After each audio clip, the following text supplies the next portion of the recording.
Salut à tous les amis, aujourd'hui on se retrouve pour une nouvelle vidéo et aujourd'hui je suis avec Eddy qui vient nous présenter sa voiture.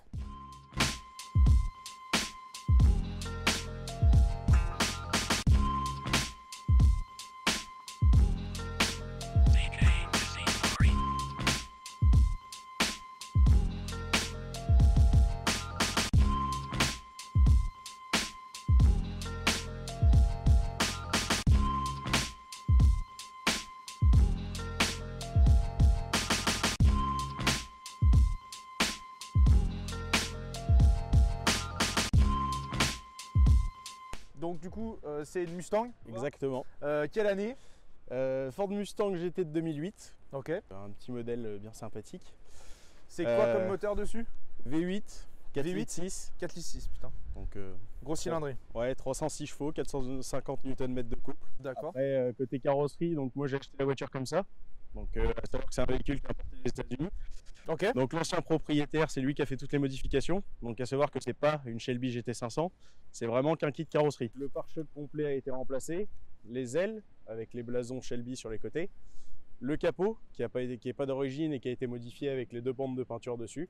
Et après donc on a les jantes SVT, donc c'est les répliques de la Shelby GT500.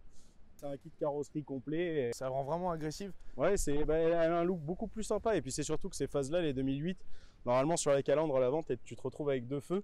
Et je trouvais que ça manquait un peu, ça manquait d'agressivité.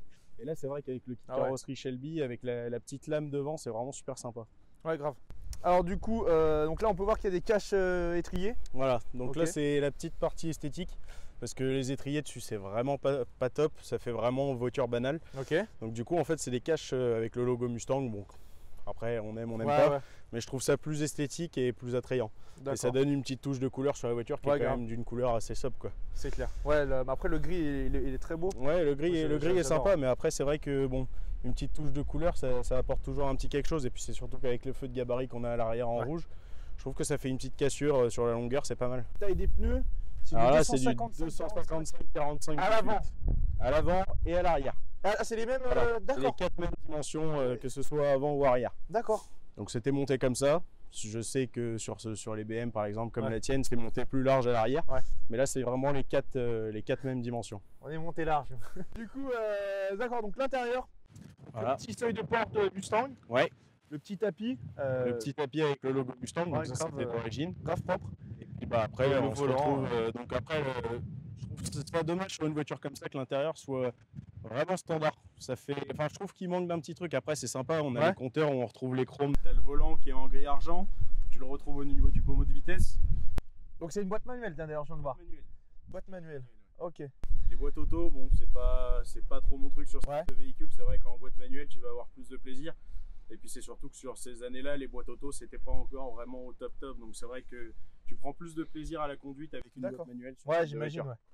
Ouais, puis c'est vrai que. Par contre, le frein à main, le frein à main est assez mastoc, ouais. Oh la vache. Non, par contre, on est vraiment trop bien. Tu te retrouves avec les sièges chauffants, ce qui est agréable en hiver. Ah ouais. Putain, ouais.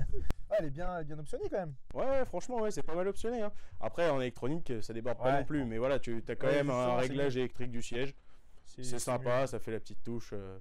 Du coup, l'arrière, déjà, ce qu'on peut remarquer direct, c'est l'aileron du Seigneur là. C'est un gros aileron. Ça a été rajouté aussi? Alors non, ça c'est en béquet d'origine sur les 2008 GT. D'accord. Pas sur toutes, selon les gammes, les années, parce qu'en fait de 2005 à 2009, il y a eu plusieurs séries. Donc il n'y a pas toujours cet aileron là. La seule partie qui a été changée à l'arrière, donc c'est la malle. D'accord. Pour avoir vraiment le logo Shelby GT500 et rattraper la bande noire s'accorder avec le toit et le capot. Donc c'est vrai que ça fait une petite touche sympa. Les feux sont d'origine aussi? Tout est d'origine. Tout est d'origine, voilà. D'accord. Les feux sont pas liés à la malle. D'accord. Ok. Donc là c'est vraiment les deux blocs phares et après tu as la malle avec le logo. Ça marche. Mais après sinon le reste pare-choc c'est d'origine. Pare-choc aussi c'est d'origine. Voilà. Et les plaques c'est pas d'origine ça? Alors les plaques c'est d'origine. Moi je l'ai acheté comme ça. Ouais. Voilà, seul problème c'est que vu que c'est un format américain, tu peux pas adapter une plaque, tu peux pas mettre de plaque de moto. C'est interdit en France. Donc c'est un format qui est assez sympa. Je trouve que ça fait pas trop gros. Bon après, c'est fait typique un peu. Si jamais il y a des gens dans la gendarmerie ou la police, je sais qu'ici il faut le petit F en bleu et le département à côté.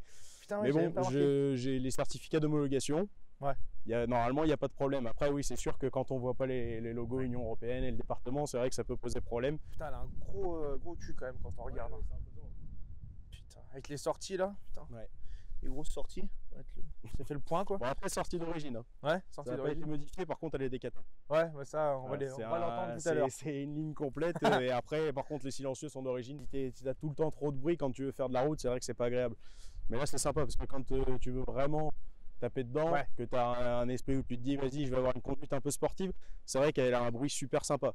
Mais bon, après, c'est aussi pratique quand tu roules en ville, ça t'évite de gueuler tout le temps et puis même, c'est pas agréable. Ok. Alors, du coup, le moteur, donc le 4 litres 6, c'est ça? V8. V8. Bon Dieu. Mais ouais, putain. Oh. Ah ouais, c'est ma stock. C'est ma stock. Bon, après, la sortie Cayenne, donc du coup, ça a été rajouté par l'ancien propriétaire. Ouais, donc le gros. Donc avec le cornet, à savoir qu'il a gardé normalement le boîtier de filtre à air se trouve là. Ok. Et il a vraiment gardé la protection pour éviter Ah, que le petit compartiment, quoi. bah, c'est surtout pour éviter d'aspirer trop de chaud. Parce que forcément, quand tu tournes, le moteur ça chauffe énormément. Ouais, j'imagine. Et si tu pompes de l'air chaud, ta voiture elle monte en température et après c'est pas vivable. Mais moi, par exemple, ça, je l'ai pas ça sur le M3. Oui, je C'est pour sais. ça que. Je sais bien. De toute façon, on sait que c'est un 316i alors. Ah putain, reculé. Après, de toute façon, on peut pas voir grand chose. Ouais, voilà. Après, juste la petite les- plaque de ouais, ce que j'allais finition que je trouve sympa avec Ouais. Powered by Ford avec le logo Mustang, ça fait vraiment un petit habillage sympa. Ok pour ça.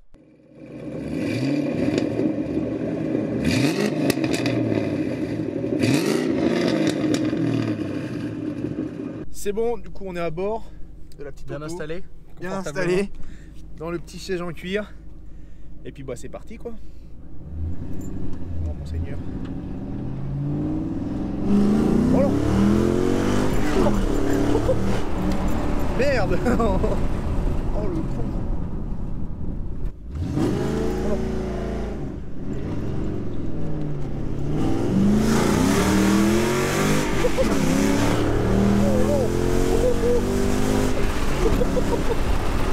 T'es un baiser toi ou bien? Oh non. Ça fait combien de litres au 100 ça? Tu regardes pas trop l'aiguille? Oh non, quand tu roules tranquille, ou que si jamais tu fais de la longue route ou que tu te mets au régulateur, t'es entre 11 litres 5 et 13 litres. Ok. Et après, quand t'es vraiment sur. Ouais. Tu te tapes une grosse bourre, une grosse accélération, en instantané tu montes à 24, 27. Ouais putain. Des trucs dans ces eaux-là. C'est vrai que sur celle-là, c'est un petit réservoir, c'est un 50 litres. Ah merde. Donc du coup. Ouais, tu vas vite à la station quoi. Tu vas vite à la station. Bah, en roulant tranquille, tu fais aller. Vraiment tranquille, donc ça veut dire pas d'excès de vitesse, pas d'accélération, machin, tu pars vraiment cool. Tu fais 450 bornes. Sinon, si bah, tu veux vraiment t'amuser avec la voiture, tu fais 250 bornes. Merde. ça va très vite. Oh là. Putain, on voit bien le capot là. Oui, et puis tu vois pas plus que les ouvertures. Même là, tu vois, je suis quand même assez haut en assise. Et t'as jamais touché quoi que ce soit avec?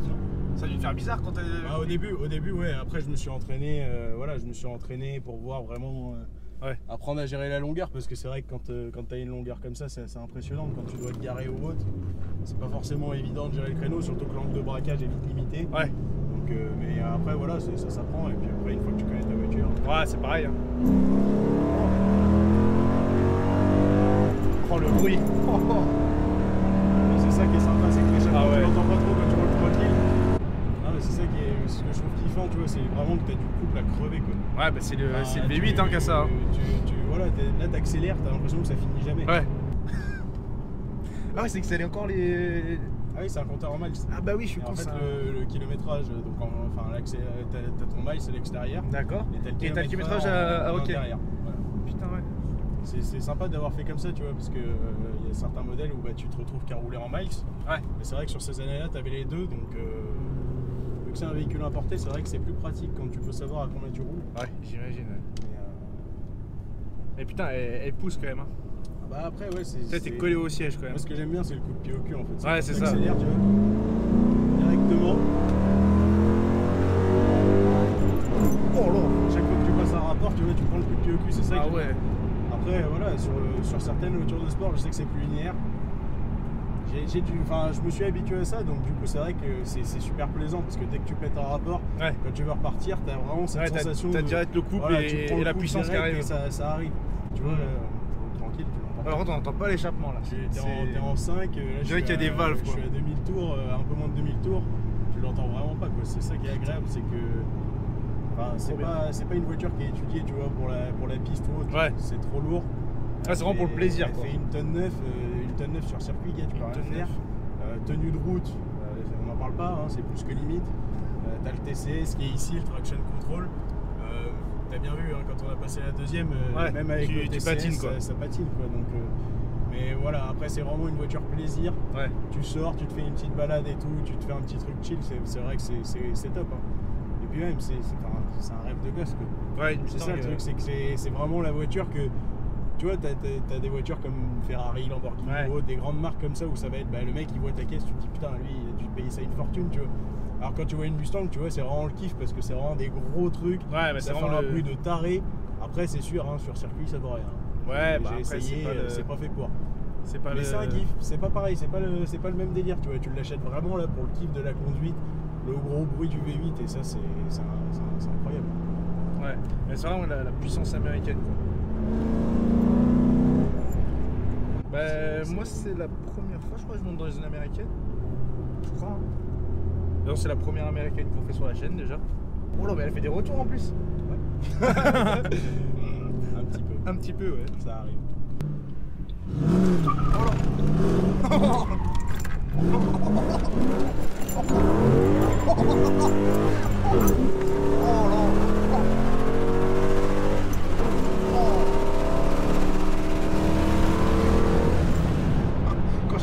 Un demi-tour, c'était un demi-tour tranquille. Mais je t'ai dit que ça braquait mal. Donc ah ouais, oui, il fallait. Oh non, ça braque hyper mal. Putain, les pneus neufs, hein, voilà quoi.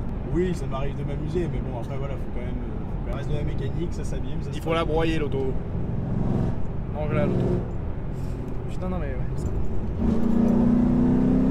Mon dieu! Oh là. Ça arrête jamais de prendre des tours, on dirait. C'est ça. Oh là. Et pourtant, ça s'arrête à 6000 tours. Hein. C'est que ça monte, t'as l'impression que ça monte au ralenti. Après, et du coup, à niveau prix, ça vaut combien? Niveau prix, donc là, celle-là, on l'a achetée en importation avec tous les papiers, donc sans compter la carte grise. Il y a que la carte grise qui était à part. Donc là, la carte grise, vu qu'elle avait plus de 10 ans, c'était encore valable. Donc on l'a payé 50%, donc j'ai payé, c'était 775 €, il me semble, la carte grise. Putain, quand même. Et après, en prix d'achat, 26 000 €, clé en main. D'accord. Ça vaut quand même un billet, hein. Ça vaut un billet. Après, voilà, c'est le kit carrosserie qui fait qu'elle est à ce prix-là, parce que tu peux en trouver des moins chers que ça. D'accord. On l'a acheté avec 88 000 km. C'est pas énorme pour une voiture qui est de 2008. Ouais, puis surtout le V8, c'est incroyable. Du moment que tu as un suivi d'entretien, c'est ça. Que tu maltraites pas la voiture tous les jours. Dans le respect de la mécanique. Voilà, toujours dans le respect de la mécanique, bien sûr. Après, je sais qu'il y a eu une modification par rapport à l'entrée d'air. Ouais. Parce que savoir que quand tu mets un cornet, ça fait pas mieux marcher ta voiture, c'est pas vrai. C'est un mythe. Faut arrêter de dire ça, c'est pas parce que tu mets un cornet, oui, ta voiture va faire un plus joli bruit, non, elle marchera pas mieux. Tu as plus d'air qui rentre dans ton moteur, donc forcément ça peut pas mieux marcher, tu vois. Donc je sais qu'il y a eu la reprogrammation en fonction de ça. Voilà, c'est déjà bien. Il y a juste eu un étalonnage en fait de l'injection par rapport à l'entrée d'air, c'est tout. Après, du moment que tu entretiens ta voiture, mais sur des voitures comme ça, même sur une Mustang, tu vois, il y a beaucoup de gens qui me disent ouais, mais ça doit te coûter une blinde et tout. Honnêtement, en entretien, à part les pneus, bien sûr, parce que les pneus, c'est des dimensions qui restent larges. Là, tu sais que tu vas en avoir, selon la marque que tu mets, ça va de 300 balles si tu mets de l'entrée de gamme à 500, 600 balles, quoi.